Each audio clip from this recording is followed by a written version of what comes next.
Aujourd'hui, c'est avec un petit style de professeur des écoles qu'on va discuter veste de pluie. Communauté Trek Attitudienne, bien le bonsoir. Pour ceux qui ne me connaissent pas, moi c'est Nico, je tiens la chaîne Trek Attitude. À travers de cette chaîne, je vous parle de ma passion qui est la nature, la montagne. Je fais beaucoup de randonnées, de trek longue distance, en montagne, très souvent. On parle de matériel, je vous balance toutes mes expéditions et je vous donne plein de conseils autour de la montagne en général. Donc pour les nouveaux qui arrivent et qui apprécient mon contenu, n'hésitez pas à vous abonner à ma chaîne, ça me fera énormément plaisir, et le petit pouce bleu qui fait toujours du bien, hein.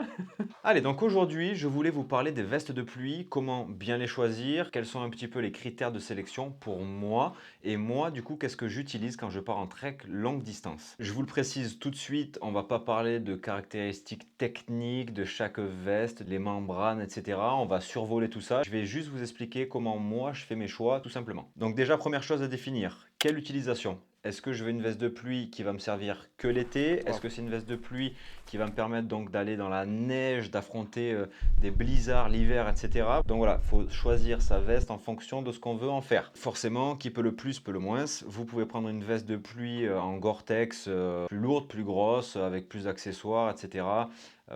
Pour l'hiver et ensuite la mener dans votre sac à dos pour l'été, mais forcément ça sera vraiment beaucoup trop lourd et pas forcément approprié à cette activité-là de trekking. Moi je vous conseille d'avoir peut-être deux vestes de pluie différentes, ou alors si vous ne faites pas des gros hivers dans la neige, à monter sur des cols ou sur des sommets où vous allez prendre plein vent, etc. Peut-être que votre veste de pluie été pourra faire l'affaire pour du 4 saisons. Voilà, attention à ce que vous faites. L'avantage d'avoir une veste, on va dire, plus axée 4 saisons, une grosse veste en Gore-Tex comme celle-ci par exemple, ça c'est une Arc'teryx en Gore-Tex Pro. Il va y avoir une grosse capuche parce que je vais pouvoir peut-être mettre un casque dessous si je fais un petit peu d'alpinisme. Il va y avoir des poches absolument partout, des finitions un peu irréprochables, hein. C'est vraiment, voilà, rien qu'à la matière on le sent.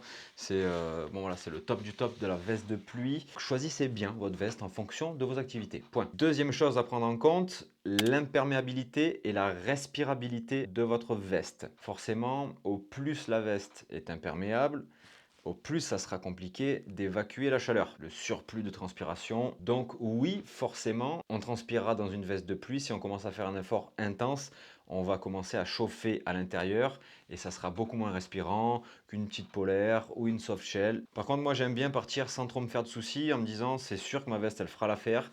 Je dis pas qu'une veste 10 000, donc imperméable 10 000 et respirabilité 10 000 ne sera pas efficace. Mais déjà, respirabilité 10 000 millimètres, il n'y aura pas cet effet-là d'imperméable, là, de Kawaii là, de l'époque, hein. Mais bon, voilà, ça ne sera pas non plus oufissime. Et niveau imperméabilité, 10 000, pour moi, voilà, c'est le minimum. Il ne faut pas non plus se taper une énorme averse pendant des heures et des heures et des heures. N'importe quel produit a ses limites. Mais voilà, c'est vraiment moi ce que je vous conseille au minimum, c'est de partir avec une 15 000. Moi, tout dépend les vestes, voilà, qui sont un peu partout là. La Berghaus là-bas, je ne sais plus. Putain, je suis parti avec cet été sur la GTA. Je vous mets les chiffres là. C'est plus correct, c'est plus respirant que la Outdoor Research Helium 2 qui m'a accompagné pendant 2 ans, Mercantour et les écrins. Voilà, donc ça c'était les critères niveau respirabilité, imperméabilité, minimum 10 000. Et après, vous pouvez laisser envoler les chiffres. Forcément, au plus les chiffres sont gros, au plus la veste sera sophistiquée, technique. Donc au plus elle sera chère, bien évidemment. Après, il y a aussi ce système-là des deux couches et demie, trois couches.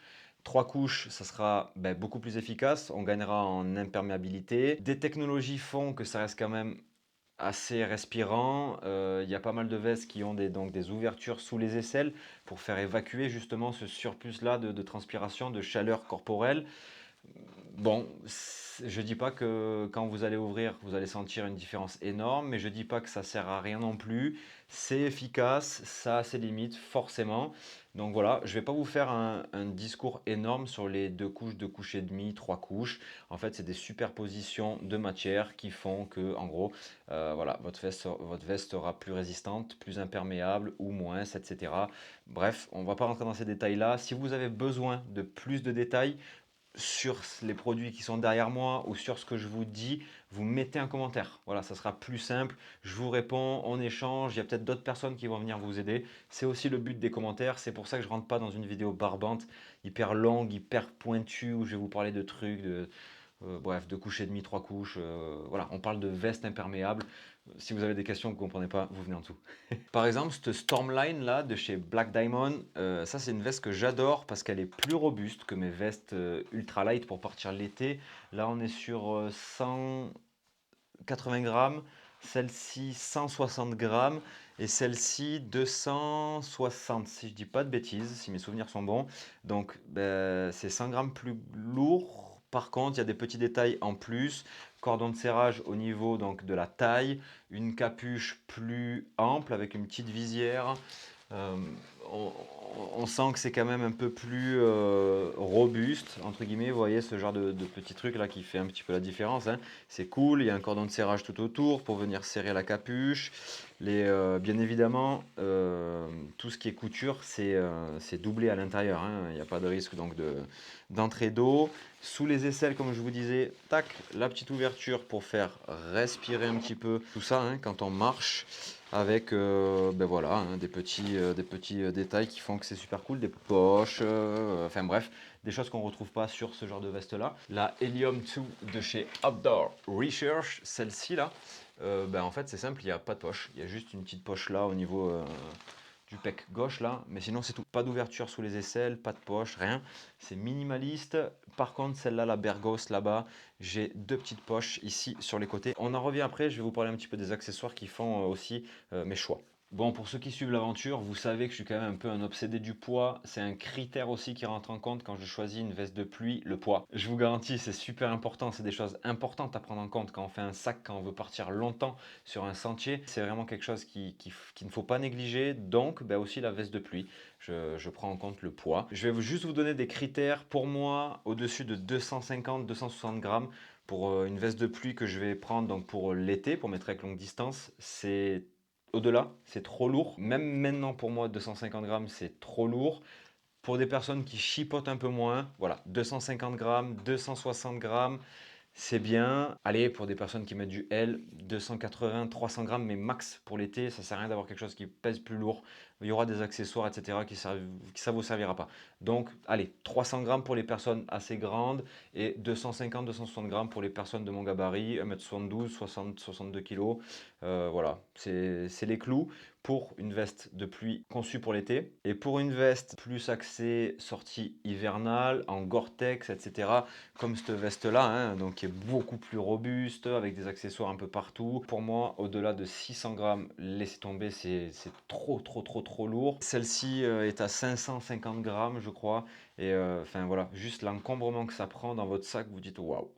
Mais par contre, voilà, quand vous la mettez, si vous êtes vraiment dans la merde l'hiver, c'est des cocons, hein. Vous mettez une veste impair comme ça, de ce genre-là, et un pantalon, impair, pareil, en Gore-Tex, c'est bon, vous êtes là, vous êtes bien, même s'il y a du vent, vous craignez rien. Mais voilà, ça a un coût, ça coûte très très cher, et forcément, bah, au fur et à mesure, au plus on prend une veste sophistiquée avec plein d'accessoires, etc., au plus c'est lourd. C'est pas forcément trop le but non plus de s'encombrer à mort. 600 grammes, c'est le bout du monde pour ce genre de veste. Et du coup, le quatrième critère qui fait que, bah, au final, je suis passé de cette veste-là à cette veste là-bas. En fait, bah, ma Helium 2, comme je vous disais, il n'y avait pas de poche ici au niveau donc, bah, du ventre, et ça me dérangeait un petit peu. Au final, je suis tombé sur la Bergos là-bas. Pour partir l'été dernier, je me suis dit nickel, il y a deux poches, par contre il n'y a pas d'ouverture sous les bras. Bon, je commençais un petit peu à prendre l'habitude avec la Helium parce que celle-ci non plus n'a pas d'ouverture sous les bras. J'avais passé le Mercantour avec où j'avais pris pas mal de pluie, ça m'avait pas plus gêné que ça. J'arrive à peu près à bien réguler, hein, on va dire, ma transpiration. Et au bout d'un moment, ben voilà, écoutez, s'il y a un petit peu de vent, je la mets. Si je commence à trop transpirer, que je sens que ça commence à chauffer, je la lève et basta. Et quand il pleut, bah il pleut, voilà. Donc même si je transpire un poil, je préfère avoir une veste bien fermée, bien étanche, quitte à un poil plus transpiré. C'est pas très grave. J'ai zappé en fait ce critère-là d'ouverture sous les aisselles. Par contre, je voulais quelque chose avec donc des poches sur les côtés. Parce que dès qu'il pleut, voilà, moi je veux mettre ma veste et je veux pas réfléchir à dans quoi je mets mon téléphone. Est-ce que j'ai un ziploc pour que ça soit totalement étanche, mon appareil photo, merde, je sais pas. Là, voilà, j'ouvre les poches, je mets mon téléphone, je mets par exemple, je sais pas, un micro, paf, je ferme et je marche et je sais que ça craint rien. Pareil, quand il y a beaucoup de vent, j'aime bien, voilà, j'arrive sur un col, je mets mes mains dans les poches, ça les protège un petit peu du vent. Donc voilà, c'était un critère pour moi indispensable pour l'année dernière et en fait je me rends compte que je m'en suis servi de ces poches tout le temps, sur le camp, sur un col, en marchant des fois. Voilà, je rangeais un peu mes bâtons ici, je les serrais et je marchais avec les mains dans les poches comme ça pour me réchauffer et ça le faisait. Et ensuite, deux, trois petits trucs, je suis pas non plus rédhibitoire sur le fait qu'il n'y ait pas d'élastique de serrage au niveau donc des hanches. Cette veste là, la Berghaus n'en a pas, par contre elle a un élastique tout autour, donc tout en bas de la veste, autour donc de la taille. Je mettais ma doudoune, par-dessus je mettais ma veste de pluie et en fait l'élastique venait tac passer sous la doudoune, donc ça emprisonnait bien en fait donc mon apport thermique qui était fait avec la doudoune. Donc bon, ce critère là de cordon de serrage au niveau de la taille c'était pas très grave. Forcément pour un gain de poids, ben, ma Berghaus, la capuche en fait elle vient et elle vous emprisonne un peu comme ça, c'est un élastique que vous pouvez venir détendre et quand vous le lâchez, ben plaf, ça vient comme ça.